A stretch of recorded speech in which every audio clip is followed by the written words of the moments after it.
Hey Laura, okay, so I just wanted to do a quick screencast to show you what I'm thinking in terms of the graphics that we need. So for the four tabs, which are shown up here, we need something for each of them, and it's something unique that you haven't made before. So basically, and actually I take it back, right? Let's do it with the icon. So we'll just have him, basically what he's gonna do is he's gonna replace this whole thing right here with something that has the icon, and then whatever's here first, that is going to be in block. So whatever's in all caps, I need that in block. And then underneath it, this is like a little descriptor. So people might not know that transforming classrooms means that's the curriculum component of our suite.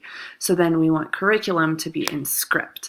And then PD, you'll see it mirrors it. So we'll want engaging teachers in block and professional development under it in script.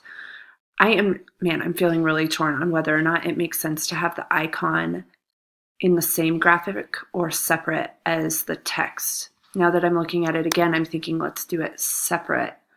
Yeah, let's do it separate.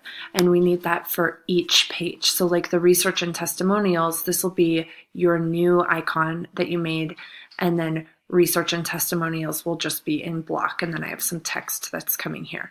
Let me know if you have any other questions about that.